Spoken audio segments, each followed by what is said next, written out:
Kasari, ngayon po ay gabi na yung ibang tapos kami talaga ng kasari. Nakauwi lang din namin guys sa Billboard. Mayroon kami binili ang pagkain ni Isla. Tapos mamaya kasi kasi yung yan namili ako sa Pure Gold. Kagabi may kailangan ako kasi wala na pala akong basic canton. Ilang karaso na meron na tayo.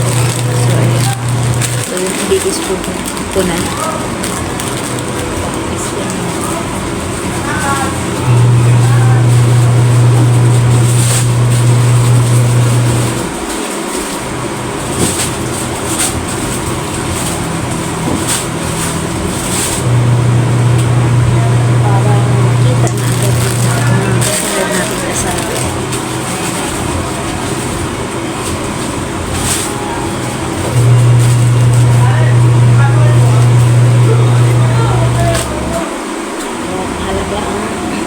Na-stuck talaga. Ngayon, nagbabili ako sa mga pumili kasi bukas din. Guys, may isi-share lang po ako sa inyo. Meron po nagpunta dito sa akin na para silang ahente. Tapos, dapat ay ang deliver po nila ay ngayong Huwebes. Pero ngayon po sa Sabado dumating. So, buto lang meron tayo benta ng kaunti at na-cover natin yung worth of 827 kasi gahapon na at ako may delivery din sa grocery. So ayun kalimutan ko yung pangalan ng kanilang basta mga sila mga dilata gaya po ng Argentina, ganun po sila mas mura sila kaysa Pure Gold. Ewan ko lang sa grocery so mas mura sa tubig. Kagandahan dinideliver din nila halagang 500 po pwede kang mag-order. So yun nga lang ang kanyang deliver ay parang mali dapat sa Wednesday so naging Sabado. So kung ikaw ay hindi handa wala kang inaasahan ng deliver tapos yung pera mo rin yun kailangan kasing gano'n hindi pwede yung sabi ko sana kuya bakit ngayon mo kayo gabi na kasi nga hindi ako nakadeliver ng mga cook ganyan. So ayun so share ko lang sa inyo guys so okay ko lang mga presyo na. So ngayon mga kasari ay mag voice over na lang po ako hindi na po klaro ang aking boses dito. So ayan meron pong nag-deliver sa atin ng dilata or parang ahente siya. Dapat yun nga, dapat sa Huwebes po ang dating pero naging Sabado. So nagulat tayo at ang buti na lang at nakabenta na rin. At mahirap yung pasulpot-sulpot na hindi natin aasahan. So akala ko i-cancel na. So ito mga in-order ko ay tig-5, ganun 5 corn beef, yan yung mga produkto nila. Corn beef, Argentina, Maligo, at saka yung giniling meron silang ganun. So ayan. At first time kong kumuha ng giniling na yung 150 grams. So, hindi ko pa alam kung magkano ang bentahan. Hindi ko pa na-check yung mga presyo. So, andito naman po yung resibo natin. So, ayan. Maganda kasi pinapuntahan tayo at less po ang kanilang mga presyo kumpara po sa sa Pure Gold. So, ayan lang guys. At yan, share ko din sa inyo yun. Naglabada pa tayo niyan. Dahil po Sabado po yung araw na yan. So, ang ingay sa loob ng aming lugar kasi may party yata sa kapitbahay namin. Kaya ako ay nag-voice over na hindi kaya ng aking boses.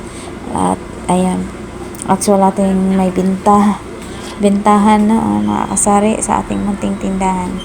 So, ayun, mahirap yung pasulpot-sulpot yung mga delivery natin na hindi natin inaasahan kagaya po ng nangako sila ng araw tapos pagdating ng araw hindi sila dumating tapos dumating sila sa ibang araw. So paano kung mayroon pala ka palang mga delivery that day at naubos na yung paninda mo, paano na so sabi ko ba't ganun, sabi nang hindi naman silang sorry. So first time po sila na ganun sinabi po sa akin ng driver or yung driver na pasensya na ma'am na ngayon lang daw sila nakanood. Tiningnan ko yung address ng aking resibo, iba yung address. So siguro naligaw-ligaw sila at sinabi na doon sa ahente kung saan ako banda. Kaya siguro no Huwebes hindi nila ako nahanap kaya Sabado na nila ako dumating yung kanilang mga i-deliver para sa akin.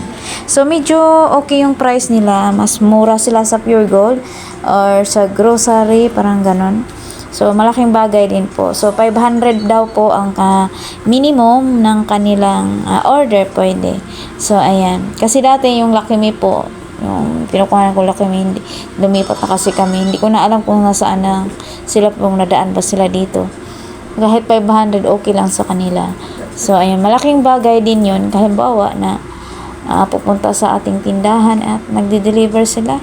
So, ayan. Nakakatuwa kasi kahit pa ilan lang, ay natanggap sila ng kahit 500. So, ayan. So, ayan mga kasari, habang tayo nagtitinda, ay nag-check ng ating mga deliveries na biglang dumating. Tapos, naglalaba, titinda. So, yung oras na yan is alas 6 na, panahon naman ng pagluluto. Ayan, may nabiling bigas. So, yung bigas na binili ko guys na 25 kilos. Naubos na yung 15 kilos. So, amin sana yung iba. So, sa tindahan ng sa tindahan yung 15 kilos na ubos. So, ngayon magkatakal na naman ako para naman sa sunod na araw kasi maubos na yung 25 kilos yung binili. So, ayan. Kahilangan nila na may tinda po akong bigas. Nakakatuwa din, mga kasari. Kahit na pakunti-kunti yung ating mga paninda, kunti-kunti po ang ating mga benta, nakakabili na tayo ng mga kasari. Kaya salamat sa Lord.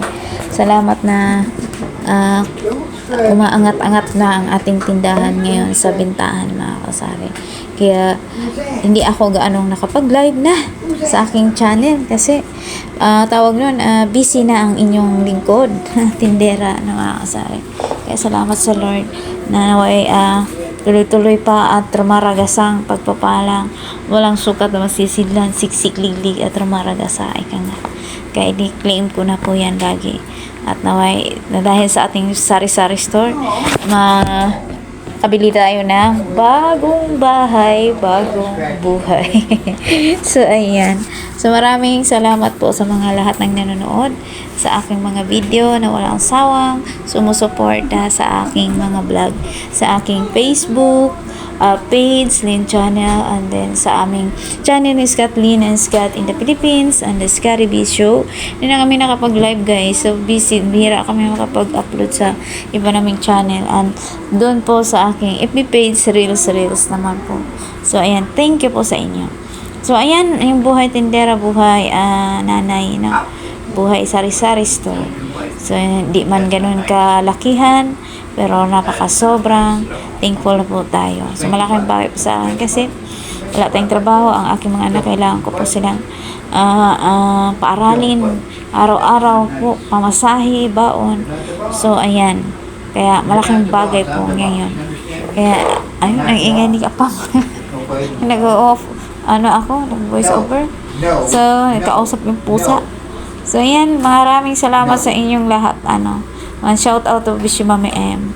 Ishawi. Yan. Salamat sa inyong lahat. So, ayan pa.